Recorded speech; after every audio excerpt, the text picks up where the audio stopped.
what does success mean in the first place? Because I feel like so many times, and particularly when you think about the millennial generation, kind of generation coming up, there's this model that's been instilled in us about what success actually means.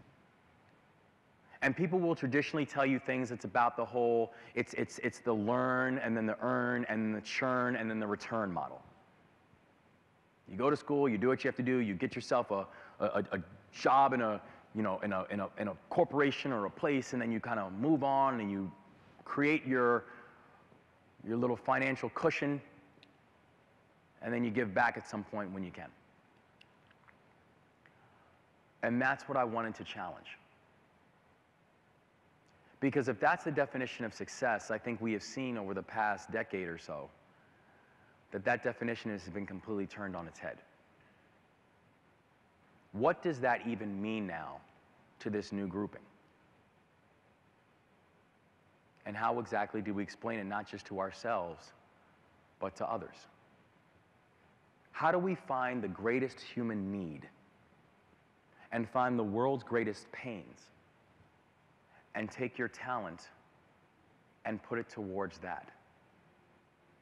How does service get reintegrated and incorporated into everything that we do?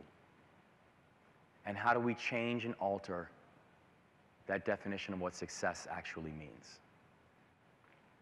But then I also wanted to interweave it with people who I admire, who really have found why they're here. I talk about friends of mine like John and Dale. And John and Dale were deployed to Afghanistan together. I'm sorry, deployed to Iraq together.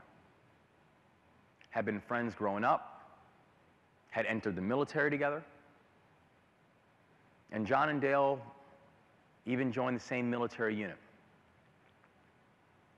And while they were deployed on a routine convoy that they'd done all the time, John was driving the vehicle, Dale was sitting in the passenger seat. And as they're driving down the road in Iraq, an IED goes off under their vehicle. Immediately medics are rushed in, immediately people are brought in to try to save what they can save and help however they can help. And while John's driving the vehicle, he is trying to exit the vehicle.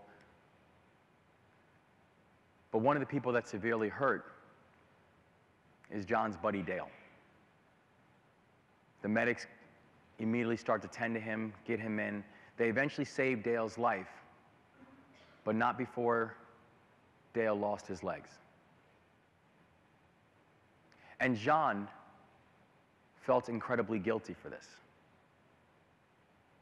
And John was going through this process, and John was like, you know, it was my fault because I was driving the vehicle. I should have known better. I should have done this. I should have done that. And Dale was trying to explain to him, said, John, it's not your fault. There's nothing you could have done. And John was saying, yes, there's more I could have done. There's more I could have done.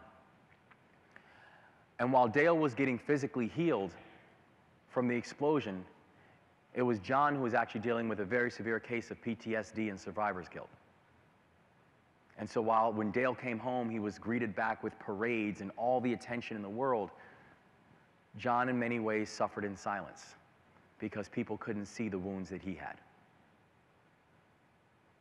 Everyone except for Dale, who saw what John was going through. And so one day, John would always tell Dale, he said, listen, if you ever need help, I can help. If you ever need anything, let me help however I can. And Dale said, don't worry about it, don't worry about it. But Dale saw what John was going through, and one day Dale said, you know what, John, here's how you can help me. I want to build homes for wounded veterans, particularly paraplegic veterans. And John looked at Dale and said, how are you going to build homes? You have no legs.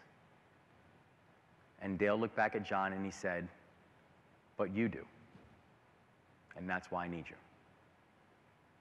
And they start off with building one home and then a couple homes.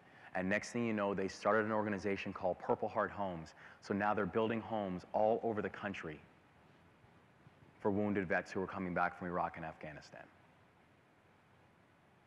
And in many ways, not only are they serving those vets who are coming back, but Dale helped to figure out a way to serve both himself and John at the same time. They found their point.